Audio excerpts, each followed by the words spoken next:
That day, Nobai Airport was crowded with people. The atmosphere of the approaching Tet holiday was bustling with passengers hurriedly making their way home to reunite with their families. Winthry Lin, a young flight attendant with neatly tied-up hair, was preparing to start a new working day. Today's flight was quite special, not only because of the unusually high number of passengers, but also due to the emotional atmosphere of the year-end days. Every look and smile on the passengers' faces reflected hope, homesickness, and the eagerness to be with their families. As usual, Lin, graceful in her flight attendant uniform, carefully checked every small detail before welcoming the passengers. Ever since she chose this profession, she had always reminded herself that the duty of a flight attendant was not just to serve but also to care for and bring peace of mind to passengers throughout the flight. Even though the job could be exhausting at times, she always maintained a professional and dedicated attitude. When the passengers began entering the aircraft cabin, Lin smiled and greeted each person. Suddenly, her eyes stopped on an elderly woman with a small frame stepping up the stairs leading into the cabin. The woman was wearing an old brown Ao Dai. Her thin, frail hands tightly held a small fabric bag. Her slow, somewhat labored steps caught Lin's attention. The elderly woman entered hesitantly, her eyes bewildered as she glanced around the cabin as if she had never been on an airplane before. Lin approached her, gently bent down and asked, "Grandmother, do you need any help?" The elderly woman looked up, her eyes clouded with age, softly formed a smile. "Thank you, child. I can manage. It's just that I don't know where my seat is." Lin smiled reassuringly, took the ticket from the woman's hand, and guided her to a seat near the back of the cabin. "This is your seat, grandmother. Please sit comfortably. If you need anything, just call me," Lin said. The elderly woman sat down, her trembling hands placing the fabric bag on her lap. The old Ao Dai and her modest belongings made Lin wonder. In the luxurious cabin filled with well-dressed passengers, the elderly woman looked completely out of place. A few passengers in the front turned their heads to look at her. Some appeared curious, while others couldn't hide their discomfort. Lin quietly observed as the elderly woman's eyes reflected sadness. It seemed she carried a hidden story, a burden unspoken and unshared. When the airplane began to taxi, Lin and her colleagues checked the seatbelts of all passengers. The elderly woman sat silently, her frail hands still clutching the fabric bag on her lap.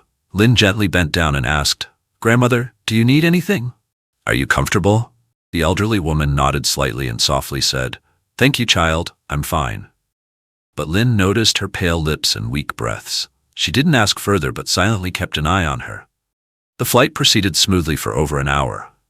But as the airplane reached a stable altitude, Lin suddenly heard a loud call from the back of the cabin. A passenger frantically waved, pointing towards the elderly woman. Lin immediately ran over. The elderly woman was leaning completely against her seat, her eyes closed, her face pale. Lin panicked and called out, "Grandmother, can you hear me?" But the elderly woman didn't respond. Lin immediately called for assistance from the crew. Another flight attendant brought the first aid kit, while Lin gently laid the elderly woman down and checked her heartbeat and breathing. She was still breathing but very weakly. Lin looked around, trying to reassure the worried passengers. "Everyone, please stay calm. We will handle this." Then she turned to ask those seated nearby, "Does anyone know if she is traveling with someone? Did she say anything before boarding the plane?" A middle-aged man replied, "I heard her say she was traveling alone to Saigon to find her son. She was crying as she spoke. It was heartbreaking."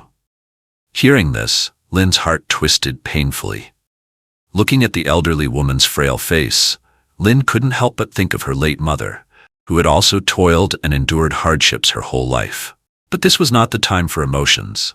Lin collected herself, focused on helping the elderly woman regain consciousness. She used a warm cloth to wipe the woman's forehead while informing the captain to prepare for an emergency situation. Another passenger, who identified himself as a doctor, stepped forward to assist Ling. After a few moments of first aid, the elderly woman slowly regained consciousness. Her eyes opened, reflecting exhaustion. She spoke weakly, "I'm fine, just a bit tired, thank you." Lin bent down, gently holding her hand, her voice soft and reassuring.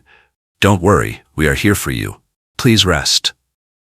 After ensuring the elderly woman's condition was stable, Lin returned to her duties, but her heart remained heavy. The image of the elderly woman in her old Ao Dai, her sad eyes and lonely demeanor haunted Lin. Amid the bustling journey, the elderly woman was like an out-of-place puzzle piece, carrying with her an untold story, a burden known only to herself. When the plane prepared for landing, Lin went back to check on the woman. She appeared more alert, though still weak. Lin asked gently, "Grandma, can I do anything else to help you? Would you like me to contact someone for you at the airport?" The elderly woman remained silent for a long time, then shook her head. "Thank you, dear. I have no one. I just hope to see my son again, but I don't know if he even remembers me." Lin's throat tightened. This elderly woman, with all her frailty and loneliness, was braving her own pain. Little did she know that Lin's genuine care and dedication had planted a seed of hope within her. This flight was not just a journey to the south. It was a fateful encounter where two strangers met under extraordinary circumstances. After the flight landed, all the passengers disembarked one by one, each rushing off to their own plans. Lin stayed back to assist the elderly woman, who was still weak, and stepped off the plane slowly, one step at a time. The golden rays of the late afternoon sun bathed Tan Son Nhut Airport, enveloping the two in a scene that was both bustling and warm. Lin looked at the elderly woman's slow steps, her hand clutching tightly to the fabric bag. Concerned, Lin asked, "Grandma, do you have anyone waiting to pick you up, or should I call a taxi for you?" The elderly woman looked up, her pale face showing eyes full of hidden sorrows. "No need, dear. I can manage on my own. Thank you for helping me so much already." Saying this, she turned and walked away, her frail figure fading into the crowd. But Lin couldn't let it end like this. A strange feeling stirred inside her, urging her to do something. She quickly ran ahead and stopped the elderly woman. "Grandma, I know you said you can handle it, but I'm not comfortable leaving you like this. How about I accompany you to where you're going? The streets in Saigon can be busy and dangerous, especially for someone traveling alone." The elderly woman paused, looked at Lin for a long time as if wanting to say something but hesitated. Finally, she nodded slightly.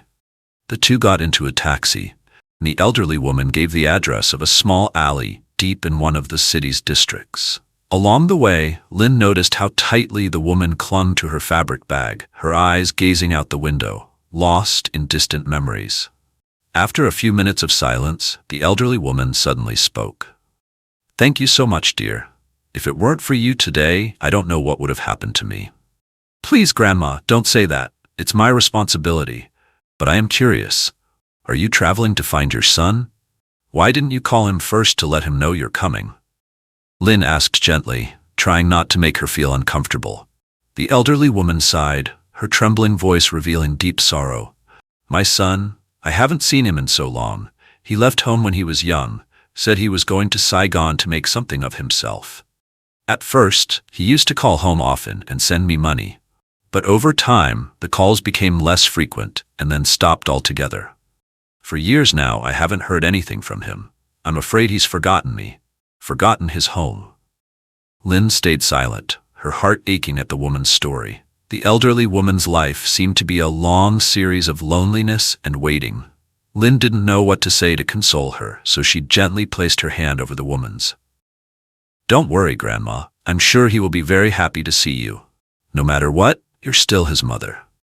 The taxi stopped in front of a narrow, dark alley where the streetlights couldn't reach. The elderly woman got out and stood still for a moment, as if contemplating something. Lin patiently stayed by her side, her eyes filled with encouragement. After a while, the woman spoke softly. "Actually, I'm not sure if he's still here.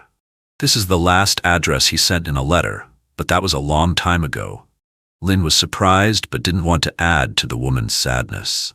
"That's okay, Grandma. Let's give it a try. If he's not here, we'll look elsewhere." Lin smiled, trying to stay optimistic. She helped the woman walk into the alley, where old, moss-covered houses bore the marks of time. Curious eyes from the residents followed them, but no one said a word. They stopped in front of a small house with a rusted iron gate. The elderly woman gently knocked on the door. A middle-aged man with graying hair opened the door. Upon seeing the woman, His eyes briefly showed surprise before turning cold. "Who are you? Who are you looking for?" he asked. The elderly woman's voice trembled as she replied, "I am Hum's mother. Can you tell me if Hum still lives here?" The man stared at her for a long moment before shaking his head. "Hum sold this house a long time ago. I've owned it for years now. You should try looking elsewhere." As if frozen, her hands fell limp, her gaze vacant. Lin quickly held her up, sensing that her entire body was about to collapse. "Grandma, don't worry. Maybe he moved somewhere else. We'll keep looking, okay?" Lin tried to reassure her, though she herself couldn't hide her own anxiety. The man, despite his cold demeanor, gave the old woman another address where he had heard Hum might have been seen. Lin helped the elderly woman out of the alley and hailed another taxi. Throughout the ride, the old woman said nothing, staring silently out of the window. Lin didn't dare break the silence, but the sadness in the old woman's eyes said it all. The faint hope she clung to was slowly wearing thin. When they arrived at the new address, the results were no better. The people there either didn't know Hum or said they hadn't seen him in a long time. The third time, the fourth time, Ling and the old woman kept going, but with each attempt, hope diminished bit by bit. The elderly woman grew more and more exhausted. Her legs trembled, barely able to support her. Lin had to ask her to sit and rest at a small roadside stall. "Grandma, how about we rest a little and continue searching tomorrow? It's getting late," Lin said, her voice full of concern. But the old woman shook her head. "No, child, I've been looking for so many years. If I don't find him now, I won't be at peace." Seeing the determination in the old woman's eyes, Lin couldn't bring herself to refuse. She racked her brain, trying to think of another way to find clues from the places they'd already visited. Finally, after a while, a neighbor unexpectedly recalled that Hum used to work at a nearby company. Upon hearing this, the old woman's face lit up with a flicker of hope. Lin immediately accompanied her to the new address. By then, the company had closed for the day, but an elderly security guard was still at his post. Lin approached him, told him the old woman's story, and asked for any information. The guard listened attentively and then nodded. "Ah, yes, Hum worked here, but he quit a long time ago. I heard he opened a small shop in another district. Perhaps you could try going there." The old woman's eyes brightened slightly, though her face still bore traces of sorrow. Lin looked at her, gently holding her hand. "Grandma, don't worry. I'll go with you to the end. Wherever he is, I believe we'll find him." That night, under the dim yellow streetlights, Lin patiently accompanied the old woman as they roamed through the city. Despite her own exhaustion, Lin never complained. Deep in her heart, she felt as if she were helping her own mother, like she was repaying something she hadn't been able to do in the past. Finally, after hours of searching, they arrived at a small street with a modest grocery shop. Inside, a middle-aged man was arranging goods. The old woman stood frozen at the door, clutching her cloth bag tightly, her eyes welling with tears. Lin stepped forward and softly said, "Go on, Grandma. I think he's the one you've been looking for." The old woman, trembling, stepped inside and called out softly, "Hum, is that you?" The man startled and turned around. When he saw her, his eyes briefly froze in shock before shifting to disbelief. "Mother? Mother, why are you here?" No one in the small grocery shop could hold back their emotions in that moment. Tears streamed down the old woman's cheeks as her son also couldn't contain his own emotions. They stood still in the tiny room, as if unable to believe that they had finally reunited after so many years of separation. Lin quietly stepped back to avoid intruding on the deeply meaningful reunion.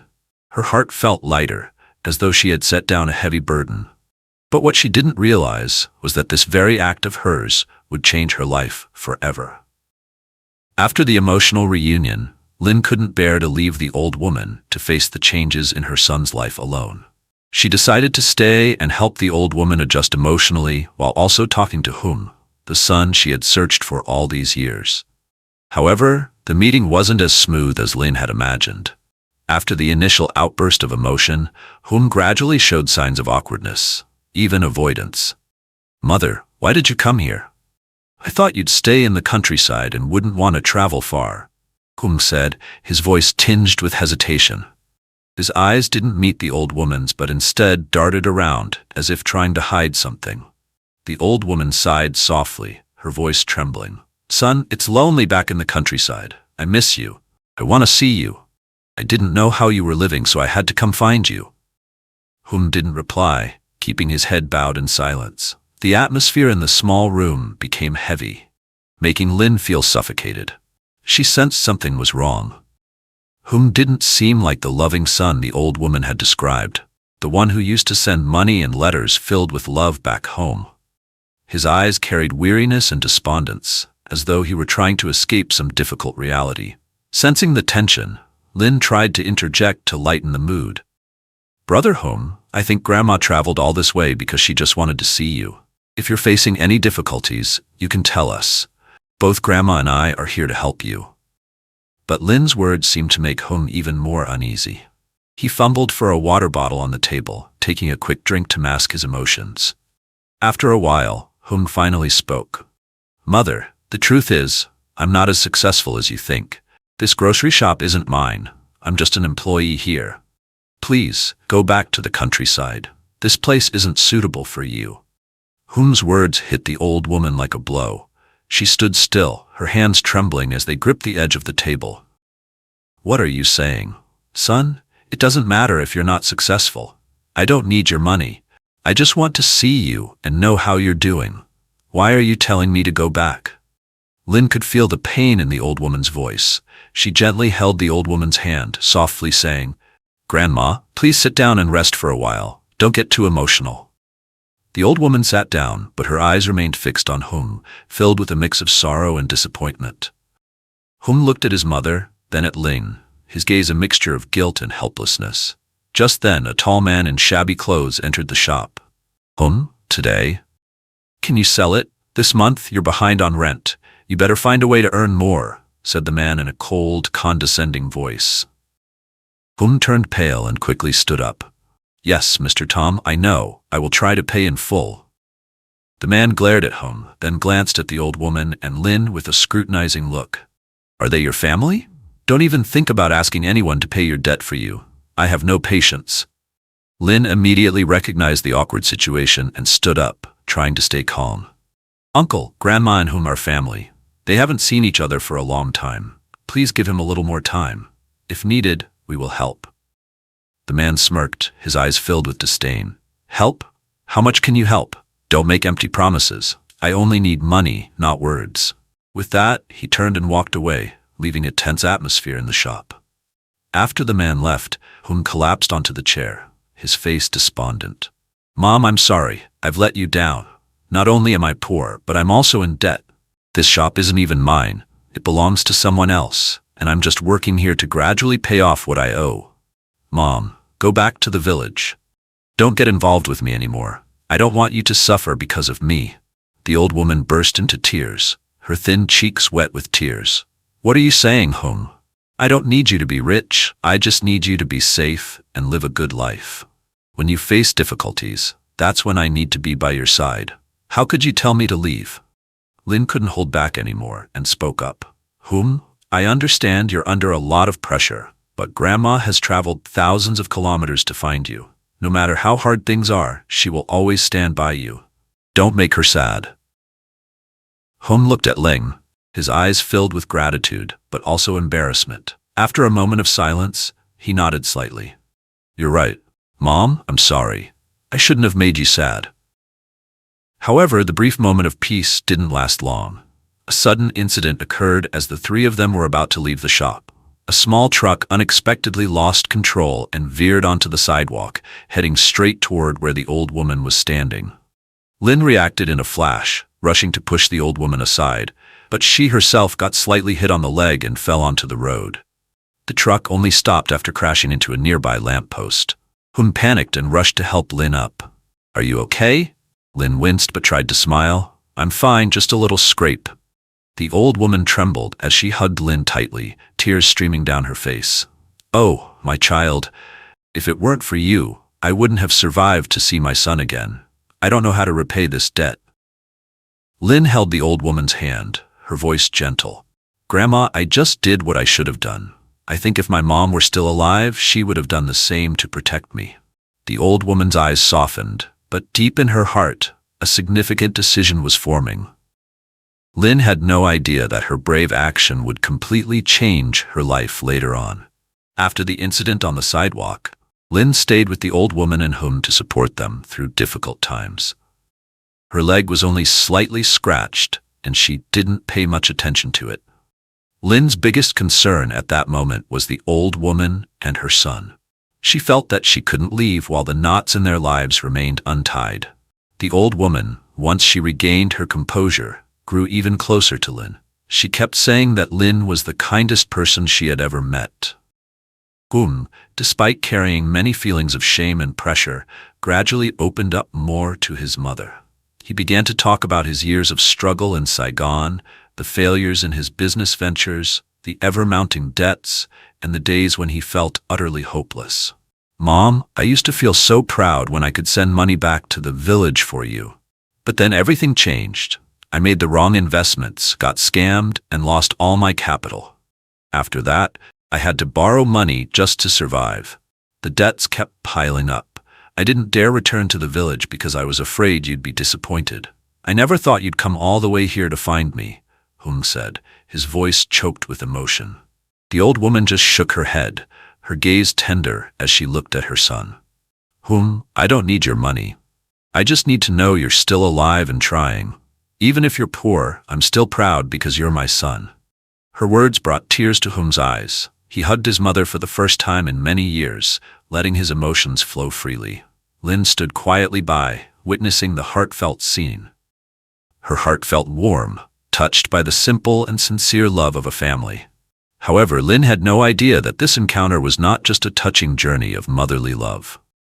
One morning, as Lynn was helping the old woman tidy up her small corner of the shop where she was staying temporarily, the old woman unexpectedly called her over and handed her an old business card. "My child, I want you to take this. When you have time, please visit the person on this card for me. Just tell them that Grandma Trum sent you. They will understand." Lynn took the card, surprised to see that it belonged to a major real estate company. The name Winthi Trum, printed in a small corner, left her stunned. She asked, "Grandma, what is this company? Do you know this person?" The old woman simply smiled gently. "Child, just go and you'll understand. I can't say much now." Feeling curious but not wanting to press the old woman further, Lynn put the card in her pocket and continued with her tasks. Throughout the day, the image of the business card lingered in her mind. There was something unusual about this old woman. Lynn sensed that she wasn't just a simple, lonely mother, but someone who carried a special story yet to be revealed. Finally, Lynn decided to visit the address on the card. It was a large building in the heart of the city, exuding grandeur and elegance. She stepped inside, feeling a bit nervous but determined, and approached the reception desk to explain her reason for coming. When she mentioned the name Grandma Trum, the receptionist's expression immediately changed. "Please wait a moment, I will inform the chairman," the receptionist said, her voice full of respect. Lynn was taken aback. "Chairman, what do you mean?" But the receptionist didn't answer, only inviting her to wait. Shortly after, a middle-aged man dressed formally approached and invited Lynn into a large office. In the spacious room, Lynn sat across from the man, who introduced himself as the company's executive director. "Miss Lynn, I've heard Grandma Trum mention you. She told me to discuss some important matters with you. But first, do you know who Grandma Trum really is?" Lynn shook her head, her suspicion growing stronger by the moment. As he grew older, the man smiled gently and explained that Mrs. Tram was the founder of this company. She had once been a very successful businesswoman, but more than 10 years ago, she withdrew from the business world to live a secluded life. Few people knew that she had always quietly helped those in difficult circumstances, especially those who brought her faith in human kindness. Lynn couldn't believe her ears. Mrs. Tram, the elderly woman in the old traditional dress whom she had helped, was such a wealthy and powerful woman. But why did she live so simply and never mention any of this? The director smiled. "That is her choice. She believes that wealth only has value when used the right way, and she always tests people's character before helping them." He continued, "Mrs. Tram is very touched by your sacrifice and kindness during that flight. She asked us to deliver a special gift to you." A gift? Lynn asked, her voice trembling. She never expected anything in return, and certainly didn't think about receiving a gift. However, the man handed her a large envelope. Inside was a check worth 30 billion dong. Lynn almost dropped the envelope. No, I can't accept this. I only did what anyone would do in that situation. The director shook his head. Miss Lynn, this isn't money to buy kindness. This is Mrs. Tram's way of thanking you. Not only for saving her life, but also for restoring her faith in the goodness of people. She also said that you can use this money to fulfill your dreams or help others. That decision is entirely up to you. Lynn left the building in a state of shock. She couldn't believe how much her life had changed in just a few days. But what touched her most wasn't the money. It was the story of compassion and the fateful encounter with Mrs. Tram, a simple yet profoundly wise woman. That evening, Lynn returned to Mrs. Tram's house to thank her. Mrs. Tram only smiled warmly, her eyes filled with kindness. My dear, this money isn't just for you to live more comfortably. It's also for you to help those in need. I trust you will know how to use it wisely. Lynn embraced her, tears streaming down her face. She understood that this meeting was not a coincidence, but a profound lesson in compassion and the value of simplicity in life. After receiving the substantial gift from Mrs. Tram, Lynn spent several days thinking about how to use the money. She realized that this wasn't just a reward, but also a challenge and responsibility that Mrs. Tram had entrusted to her. Lynn didn't rush into making a decision. She took time to listen to her heart and reflect on what she truly wanted in life. One morning, Lynn visited Mrs. Tram. She was sitting in a small room, still wearing her familiar brown traditional dress. Seeing Lynn, she smiled gently. My dear, have you thought it through? I don't want you to feel pressured by this gift. Just do what your heart tells you. Lynn sat down beside her, holding her frail but warm hand. Grandma, I've thought about it a lot. I've realized that this money isn't meant for me to live a more luxurious life, but to do something meaningful. I want to set up a charitable fund to help poor children who can't go to school, elderly people living alone like you once did, and other unfortunate lives. Mrs. Tram looked at Lynn, her eyes shining with pride. I believe you will do well. You not only have compassion, but also the courage to turn good intentions into reality. If you ever need help, I will always be here. Lynn smiled, feeling a newfound energy filling her heart. She no longer felt overwhelmed or afraid of the gift from Mrs. Tram. Instead, she embraced the great mission she was now carrying. After making her decision, Lynn began planning. She took a short leave from her job at the airline to focus on establishing the charity. Lynn reached out to old friends, colleagues with a shared spirit of philanthropy, and even those experienced in managing charitable funds. Every step was meticulous and thoughtful. Within just a few months, the charitable fund named Seeds of Hope was officially established. Lynn not only contributed a significant amount herself, but also mobilized participation from the community. She tirelessly organized fundraising campaigns, visited impoverished rural areas to understand each family's circumstances, and awarded scholarships to disadvantaged children. During her travels on those rural roads, she felt a profound joy witnessing the innocent smiles of the children. Though Mrs. Tram no longer played a frontline role, she continued to quietly support Lynn from behind the scenes. She often visited the charity to share her experiences and encourage Lynn. Every time Lynn succeeded in a new project, Mrs. Tram would smile, her heart feeling youthful again. Lynn's brother, no longer felt ashamed as he had before. With the help of Lynn and Mrs. Tram, he resolved to turn his life around. He found a job at a small company and diligently saved to gradually repay his debts. The relationship between him and his mother also slowly mended. Family meals, though simple, were now filled with laughter, something they had forgotten for years. As time passed, Lynn became known not only as a dedicated flight attendant, but also as the founder of a respected charity. Each time she flew, she carried stories of her philanthropic journeys, sharing them with colleagues and passengers.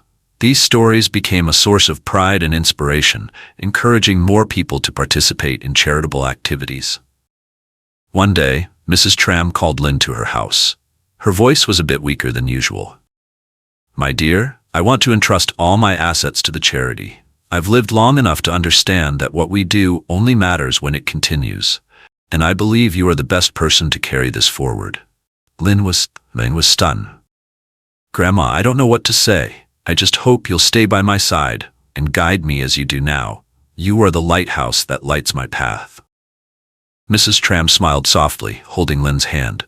"You are the light for others. Keep shining on this path." When Mrs. Tram passed away, many people came to bid her farewell, not just acquaintances but also those whose lives she had touched. Lin stood silently before her grave, her heart filled with gratitude. Though Mrs. Tram had left, her spirit lived on in the work that Lin and others continued to carry out. The Seeds of Hope charity grew stronger, expanding not only within the country but also to other nations. Lin remained in her leadership role, always remembering the lessons Mrs. Tram had taught her.